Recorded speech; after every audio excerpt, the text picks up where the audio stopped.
Bon, Nestor, après avoir bien visité le futur, je pense qu'il est temps de rentrer, non? T'en as pensé quoi de ce voyage? Oh, vraiment instructif. Comme quoi la technologie et la médecine utilisée à bon escient, ça peut être bénéfique. Avant de partir, on peut se poser dans un endroit sympa? Ouais, pourquoi pas, tu proposes quoi? On a qu'à aller au pub. Yeah! Ah messieurs, c'est vous. Je suis heureuse de tomber sur vous. Hier, j'ai rencontré des gens très bizarres, avec une forme de tête étrange. Ils vous cherchaient. Ah tiens Flo, tes ex voyagent dans le... Ah, mon pied! Effectivement, c'est étrange. Très honnêtement, j'ai peur pour vous. Ils n'avaient pas l'air de vouloir du bien. Si vous voulez savoir qui c'est, peut-être pourriez-vous rester un peu plus longtemps pour faire votre petite enquête? Bah, on veut bien, mais c'est-à-dire que on sait pas trop où loger. L'hélicapsule, ça va bien 5 minutes, mais je commence légèrement à devenir claustrophobe. Puis moi ça me ruine mes vieux os rouillés. Ne vous inquiétez pas, j'ai un ami très sympathique. Bon, un peu marginal certes, hein, mais qui adore héberger les voyageurs. C'est une maison très typique, à l'orée de la forêt. Vous allez voir, il y a de la place. Bah, on veut pas déranger, hein. Vous n'avez qu'à dire que vous venez de ma part. Et il s'appelle comment ce charmant colocataire? Je ne connais pas son nom de famille, je sais juste qu'il s'appelle Vlad. Putain, Nestor, c'est toi qui fais tout ce boucan? Désolé, j'ai mes tibias qui s'entrechoquent, je te jure, je le sens pas là. Bon, ça fait un peu rustique, doit pas être méchant le proprio. Je tape à la porte. Bah attends, il y a un interphone là.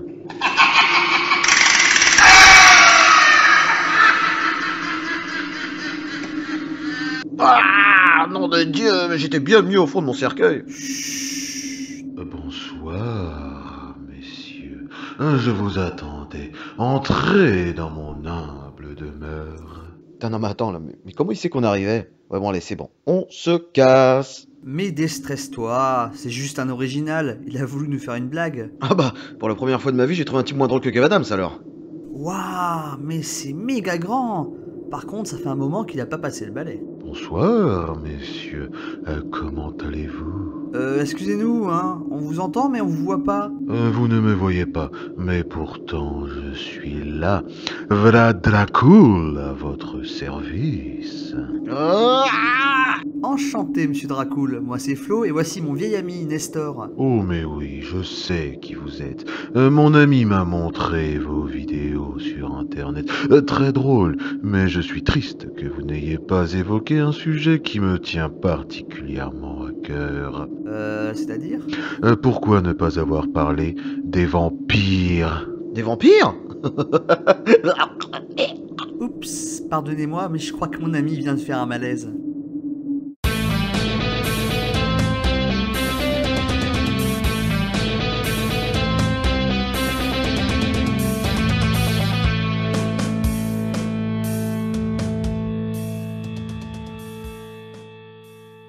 Salut tout le monde, c'est Flo dans le podcast. Laissez-moi vous présenter mon ami Vlad Dracul Bonsoir, humain. et Nestor bien évidemment. Bonsoir, bonsoir. Ouais. Je suis en direct d'un château sombre et lugubre pour vous parler d'un sujet dont je pense vous vous doutiez pas du tout, les vampires, ces fameux monstres de la nuit qui tirent leurs origines d'une mythologie qui a toujours fait la part belle à leurs principales caractéristiques. Les chauves-souris? Nestor. Les dentiers? Pouf. L'ail? Non. Les belles nanas avec un gros décolleté? Mais non. Ah, il est un peu con, votre ami, non? Je disais donc, on va parler de cette fascination pour le sang. Véritable source de vie et de puissance pour cet être mort-vivant, le sang est, on va dire, le gagne-pain de notre ami vampire, qui se doit d'aspirer celui de ses victimes afin de se maintenir en vie. Les origines historiques de cette fascination sont assez floues. On retrouverait des origines en Chine, en Inde, en Polynésie, également chez les Esquimaux. Mais bien évidemment, c'est dans notre bonne vieille mythologie gréco-latine que l'on va retrouver quelques images phares. Dans l'Odyssée, par exemple, Ulysse va sacrifier des moutons pour invoquer les héros disparus. Mais comme on aime bien casser les clichés dans notre émission, les premières figures sanglantes importantes ne sont pas des hommes, mais bien des femmes, et ces dernières prenaient plusieurs formes. Les empuses, les lamies, qui auront leurs équivalents dans les écrits rabbiniques sous le nom de Lilith, et enfin la plus importante, les striges, femmes au corps d'oiseau qui suçaient joyeusement le sang des nouveau-nés. Il est à noter que le terme est assez proche du roumain strigoi qui désigne un vampire. Les Hébreux, quant à eux, ont une vision assez paradoxale du sang. Baigné dans un caractère sacré et divin, le sang renvoie tout de même à la malédiction qui a touché l'humanité lorsqu'Ève a donné son âme au sournois serpent. C'est d'ailleurs pour punir les descendantes d'Ève que ces dernières font bénéficier à leurs hommes d'une des périodes les plus sombres de l'humanité. on l'appelle les règles. Heureusement qu'on n'a pas appelé ça les équerres. Mesdames, si vous devez vous plaindre de cette période très contraignante, vous avez votre coupable toute désignée. T'es foutu. Les filles mêmes sont dans la rue. Le christianisme va quant à lui apporter une vision plus positive du sang. Grâce à notre ami JC qui fit couler le sien pour sauver l'humanité, le sang devient alors quelque chose de rédempteur, symbole de partage représenté allégoriquement par le vin. Car oui, mes amis, allant à la messe, ce que vous buvez dans la petite coupette n'est pas le sang du Christ, mais du torboyau bon marché. Bordel, on m'aurait menti. Je n'ai pas acquis de force en allant à la messe. Non, t'es juste devenu alcoolique. Mais malheureusement, on arrive vite à certaines dérives et cette puissance rédemptrice du sang va donner lieu à de nombreux événements joyeux. Au XIe siècle, certains sorciers ou médecins vont prescrire à leurs patients de boire le sang d'une vierge pour se soigner. Bonjour docteur, je sais pas ce que j'ai, mais j'ai le nez qui coule, la toux grasse, je dois avoir chopé la grippe. Vous avez de la famille? Oui, une petite sœur de 6 ans. Parfait. Vous avez une cuisine tout équipée? Cette croyance du vampire va également être facilitée par le mythe des morts vivants dans le christianisme, qui évoque la vie après la mort, avec cette idée où les morts attendraient joyeusement le jugement dernier à Zombieland, tout en dégustant une bonne glace à la pistache, jugement dernier qui va entraîner leur résurrection. Évidemment, en sont exclus tous les suicidés, excommuniés et autres. Et c'est de là que va venir le mythe du revenant et du vampire, qui vont être considérés comme des âmes errantes, perdues entre le monde des cieux et celui des bas-fonds. La notion de mort-vivant suceur de sang va quant à elle apparaître aux alentours du XIIe siècle et va être une synthèse des mythologies nordiques, britanniques et celtes. En Angleterre, on va trouver dans les ouvrages Nugis Carialum et l'Historia Regis Anglicarum des récits sur des légendes de morts excommuniés sortant la nuit, semant la mort et retrouvés dans leur cercueil immaculé de sang. Pour conjurer le sort, il fallait prestement brûler le cadavre et le percer d'un coup d'épée. Cependant, ces récits ne vont pas forcément marquer l'imaginaire collectif, mais il faudra attendre le XIVe siècle pour que les légendes commencent à perdurer. À cette époque, l'Europe de l'Est est plongée dans l'horreur de la peste, et certaines personnes vivant dans la peur journalière vont faire une corrélation assez douteuse entre cette épidémie et des cas de vampirisme. Car, c'est bien connu, la peur peut vraiment vous pousser à penser n'importe comment. David Pujadas approuve ce message. En effet, beaucoup de personnes étaient prestement enterrées sans même qu'une mort clinique soit vérifiée. Sortez-moi de là! J'avais juste une gastro, putain! Certains cadavres, enterrés dans des caveaux, étaient très souvent retrouvés, parfaitement conservés, mais couverts de sang. Il n'en faut pas plus pour faire des liens douteux avec le vampirisme, alors qu'il aurait peut-être fallu se poser la question de savoir si les pseudo-cadavres n'auraient pas essayé de s'échapper en se réveillant dans leur nouvel appartement souterrain. Mais bien évidemment, les raccourcis faciles vont favoriser la peur du vampire et vont commencer à instaurer cette image de rôdeur sanglant dans les mémoires. Et vous allez me dire... Et en France alors? Eh bien en France, vu qu'on aime bien faire comme tout le monde, on va retrouver un cas assez représentatif avec le charmant personnage de Gilles de Rais. Mais non, c'est le pape et il attend sa sœur. Ancien frère d'armes de Jeanne d'Arc, ce dernier aurait fait périr dans d'atroces souffrances quelques 300 enfants dans le château de Tiffauges en Vendée. Comme quoi une terre où les gens mangent des haricots tièdes avec du beurre et de l'ail sur une tartine de pain grillé ne peut être que maudite.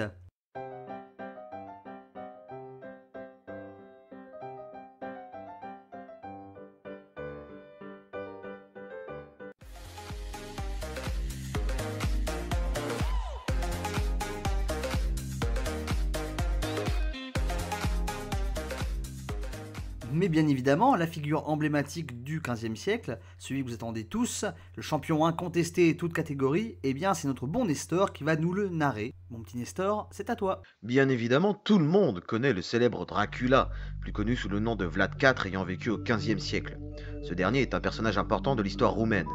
Ayant eu les surnoms de Tépès, l'Empaleur, ou encore Dracula, diable ou dragon, ce dernier était à la fois un héros national en ayant repoussé l'invasion ottomane, mais également un fiefé tyran, ayant selon la légende empalé des milliers de personnes pour son propre divertissement. Cette légende sanglante va inévitablement le faire coller à l'imagerie même du vampire dont il sera l'icône la plus importante. Il inspirera d'ailleurs un certain Bram Stoker, mais nous y reviendrons plus tard. Comme vous avez pu le voir, l'imaginaire du vampire commence à s'installer dans les esprits européens. Au XVIe siècle, les superstitions se font de plus en plus insistantes et la légende raconte que les vampires auraient le pouvoir de tuer à distance et les personnes racontent même entendre des bruits de mâchouillage dans les cercueils. Personne n'aurait vu mes chewing-gums. Ce qui, en Silésie et en Prusse, pousse les gens à mettre des cailloux dans la bouche du défunt. Bande de connards, j'aurais préféré des tic-tac. Toutes ces superstitions qui gagnent l'Europe vont pousser le pape Innocent VIII à approuver la publication du Malleus Maleficarum, ouvrage de 2 dominicains étudiant les succubes, les revenants. Le fait que le pape reconnaisse officiellement les morts vivants va faire l'effet d'une bombe qui va toucher le monde chrétien.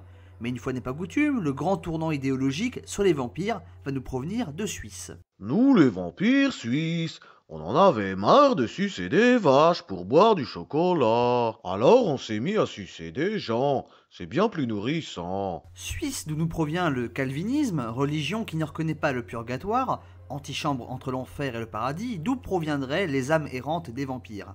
Étant donné qu'on ne peut expliquer les morts vivants par la religion, on va le mettre sur le dos de la sorcellerie.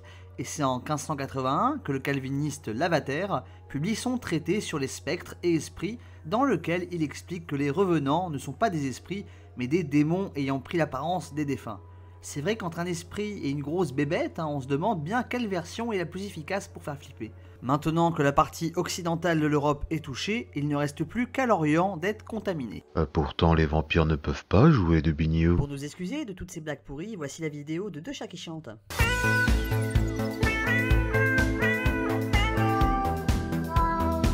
Que cela soit dans les Balkans ou encore en Russie, le vampirisme va gagner grandement du terrain. Ceci peut facilement s'expliquer par le fait qu'à cette époque, en Europe de l'Est, la majorité de la population est quelque peu analphabète et les histoires vampiriques vont se propager via les récits de voyageurs et comme vous le savez tous, le pouvoir des mots est beaucoup plus fort à l'oral qu'à l'écrit. La liturgie orientale est beaucoup plus sensible aux histoires de fantômes. En Grèce, on va notamment évoquer les broucolaques qui sont des âmes errantes de morts excommuniés. Cependant, étant donné qu'étymologiquement le terme provient de la langue slave et veut dire loup-garou, on va commencer à mélanger des êtres inoffensifs avec des gros chiens féroces en manque de viande fraîche. Ces grosses bébêtes vont être le sujet de nombreuses études menées par l'église romaine, et ce que l'on appelle la lycanthropie se développe à l'est. Le vampirisme commence à devenir un véritable phénomène de société. J'en veux pour preuve un article paru dans la revue française Le Mercure Galant, prisé à la cour du roi de France et sorti en 1694. Comme vous l'avez tous compris, la psychose touche toute l'Europe, et ce n'est pas les histoires sanglantes de la comtesse Bathory qui vont réduire le phénomène. Mon petit Nestor, toi qui sais parler aux femmes, je t'en prie. Oui, enfin moi quand je parle de femmes, je parle de celles qui ont le sourire doux et aimant, aux yeux de biche, charmeur et enivrant, je te rassure. Mais bon, vu que c'est mon rôle d'être le percepteur des horreurs ici, je m'y colle. En 1611, la Hongrie, pays on ne peut plus superstitieux, va être choquée par le procès d'une certaine Erzsébet Bathory. Ma cousine, je l'aimais tant. Cette dernière était la femme délaissée du comte Ferenc Nadasdy, toujours parti à la guerre. Pour tromper le temps, la charmante dame décide de s'occuper en se mettant à la magie noire. Elle avait essayé de se mettre au jardinage, mais elle ne savait pas faire pousser un radis. Grâce à l'aide de son serviteur Torco et des membres de son personnel, la demoiselle commence une saine activité. Oh non, non, non, pas le tricot ou le macramé, Non, non, non, elle commence à faire enlever et à torturer quelques jeunes paysannes. Son mari meurt en 1600, et là, c'est la fête, c'est la fête. En l'espace de 10 ans, entre 80 et 300 jeunes femmes sont capturées, torturées et saignées à blanc pour les bienfaits de la comtesse qui s'abreuvait de leur sang. La légende raconte même qu'elle prenait des bains dans le sang de ses différentes victimes, tout ceci afin de préserver sa jeunesse et beauté. Devant le nombre inquiétant de disparitions dans la région, le cousin de cette dernière vint, en 1610, mener une enquête dans le château et tomba en pleine orgie sanglante. La pauvre comtesse aurait d'ailleurs eu bien du mal à se défendre. Tu m'étonnes. Police nationale, madame, veuillez nous expliquer tout ceci.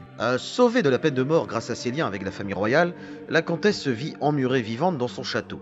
Mais la légende parcourra la région et on raconta bien après sa mort qu'elle continue à se livrer à des orgies sanglantes, devenant un vampire dans l'imaginaire collectif. Le XVIIIe siècle va devenir le véritable siècle du vampirisme, et ceci pour plusieurs raisons.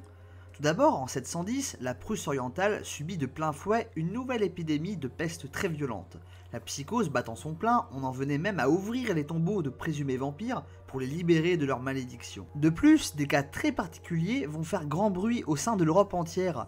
Le premier à être accusé de vampirisme est le paysan hongrois Pierre Plogojewicz, Cette affaire amena un rapport, même en langue allemande, dans lequel il est mentionné pour la première fois le terme vampire, écrit comme ceci. Mais le cas le plus retentissant est celui du paysan Arnold Paolé, soupçonné d'avoir répandu la mort au sein de son village de Medvegia. Cette affaire va faire l'objet d'un rapport qui va faire le tour de l'Europe, Visum et Repertum. Les hautes classes dirigeantes européennes vont se pencher sur l'affaire, notamment notre bon roi Louis XV qui ordonna un rapport à Richelieu. De nombreux traités philosophiques vont voir le jour et vont donner lieu à de nombreuses controverses entre ceux qui expliquent le problème de manière surnaturelle et ceux qui évoquent une paranoïa appelant à la raison. L'Église, qui manque pas une occasion d'en rajouter une couche, va également rédiger quelques écrits sur la question, tentant d'apaiser les esprits en réfutant l'existence de vampires. On peut par exemple citer l'ouvrage de Don Augustin Calmet, moine bénédictin, ayant rédigé le traité sur les revenants encore, les excommuniés, les houpires et les vampires brocolaques de Hongrie, de Moravie, etc. Ah, niveau communication, c'est un titre aussi accrocheur qu'un bouquin de Marc Lévy. Mais malheureusement, en faisant connaître son point de vue, l'Église va malheureusement consacrer un vampire auquel elle ne croit pas du tout. Et chez les Lumières, des auteurs comme Rousseau ou encore Voltaire vont fortement s'agacer de cette psychose vampirique qui touche toute l'Europe. Et c'est au cœur de cette véritable psychose que vont être définies les principales caractéristiques du vampire, bien loin des codes du cinéma. Mais pour évoquer ce sujet, je vais laisser la parole à ma petite chouquette en sucre. Nestor, je t'en prie. Merci mon petit baba au rhum. Premièrement, le vampire va être défini comme un revenant, ayant une enveloppe charnelle contrairement aux esprits et autres fantômes. Il sort la nuit pour sucer le sang des mortels, qui deviennent des vampires à leur tour après avoir été vidés de leur sang. Le vampire ne peut sortir que la nuit, et doit réintégrer sa tombe avant le lever du jour. Il craint l'eau bénite, source de vie, ainsi que les hosties consacrées. Le vampire a un système pileux assez développé, et aurait de gros sourcils broussailleux, ainsi que du poil aux pattes. Enfin, pour exécuter un vampire, l'on doit ouvrir son cercueil afin de lui planter un pieu en bois dans le cœur en un seul coup. Sinon, le vampire ressuscite. Ah, ballot. Enfin, si le corps ne se volatilise pas en poussière, on peut finir le travail en le décapitant et en brûlant le reste du corps. Radical. Voici donc la version officielle du vampire. Mais Hollywood et la littérature nous ont induit très souvent en erreur en y apportant une petite touche personnelle pour faire rentrer le vampire dans l'imaginaire collectif. Tout d'abord, les grandes dents aiguisées du vampire semblent avoir été inventées de toutes pièces par le cinéma ou la littérature. Le vampire ne boit le sang de ses victimes non par la morsure, mais par la succion à travers les pores de la peau. La chauve-souris est très souvent rattachée à l'image du vampire, alors que le vampire peut se transformer en toutes sortes d'animaux. Araignées, bah quelle horreur, papillons, Emmanuel Chin. Enfin, pas besoin de sortir vos plus belles gousses d'ail contre les vampires, cette croyance n'est avérée quasiment qu'en Roumanie. Merci mon Nestor. Comme vous avez pu le voir, l'image originelle du vampire n'est pas forcément celle qu'on connaît aujourd'hui. Mais pour revenir à nos moutons, il faut savoir que l'image du vampire a failli disparaître au tournant du 19e siècle. La pensée rationnelle des Lumières, ainsi que la révolution industrielle, sont autant de nouveautés idéologiques et technologiques qui vont détourner l'attention des Européens de ces vieilles superstitions vampiriques. Cependant, il faudra compter sur la littérature et le cinéma pour faire revivre cette image iconique. Pour la littérature, il faudra compter avec les auteurs romantiques comme Keats avec Christabel ou encore Lamia pour faire revivre le mythe et y apporter une touche quelque peu érotique autour de la passion funeste. Le premier grand succès littéraire autour du personnage vampirique sera celui de John William Polidori, secrétaire de Lord Byron, célèbre écrivain britannique. Ce dernier va lui piquer une ébauche de texte vampirique pour l'adapter à sa sauce et publier en 1819 dans le News Monthly Magazine un conte sobrement intitulé Vampire, un conte qui va être traduit dans de nombreuses langues, et notamment en France, où on va adapter le personnage du vampire dans de nombreuses comédies de boulevard ou opéras comiques. L'Angleterre victorienne va devenir très friande de ce genre d'histoire horrifique. Il faut dire que dans un monde devenu matérialiste et chamboulé par la révolution industrielle, tous les moyens sont bons pour s'évader un peu, et les Anglais vont alors laisser libre cours à leurs imaginations malsaines grâce aux Penny Dreadfuls, petite revue qui diffuse d'horribles histoires horrifiques comme celle des vampires. Mais ce qui va évidemment sonner comme un véritable coup de canon, c'est la sortie en 1897 du Dracula de Bram Stoker. Le succès va être d'importance et des auteurs tels qu'Oscar Wilde vont le considérer comme le plus beau roman du siècle. L'ouvrage va fixer dans les mémoires la froideur gothique et la sensualité morbide d'une véritable icône actuelle. Icône qui va trouver un retentissement grandiose à travers le cinéma. Pour n'en citer que quelques-uns, je vous conseillerais le Nosferatu de Murnau, les Dracula avec Bela Lugosi et surtout Saruman, et bien évidemment le cultissime Dracula de Coppola, qui m'a fait passer quelques nuits bien horribles. Oh là, mais tu oublies plein d'autres chefs-d'œuvre du 7e art, malheureux. Daybreakers, Underworld, les excellents Blade, ou encore l'exceptionnelle saga Twilight, qui tout simplement... Non, on peut pas m'obliger à dire des horreurs pareilles. Non, mais ces films-là sont un scandale qui démystifie complètement le mythe du vampire, mais c'est une honte. Comme vous avez pu le voir, le vampire est inclus dans notre culture et s'est construit à travers les mythologies, superstitions, légendes et écrits horrifiques. Son mythe n'ayant comme principale source que ce qu'il représente, la nuit, la peur et le sang. Ah, mais voilà un beau programme pour passer une charmante petite soirée. Et c'est ainsi que se clôture cet épisode sanglant, un peu plus long que d'habitude, j'en conviens, mais il fallait bien évoquer toutes ces histoires pour essayer de vous faire saisir toutes les caractéristiques de ce personnage. Merci beaucoup à notre ami Vlad pour son accueil, il est temps pour nous de retourner dans le passé. Ah, mais pas si vite, mes amis. Nous n'avons pas encore fini le repas. Mais non, vous inquiétez pas, c'est pas bien grave, on a bien mangé, hein Nestor? Ah oui, il est vrai que je me suis bien régalé personnellement. Si, j'insiste. Laissez-moi vous guider à vos appartements. Bon, bah vous nous laissez pas trop le choix. Voilà, messieurs, vous y êtes. Et n'ayez pas peur si je viens vous visiter la nuit. Ah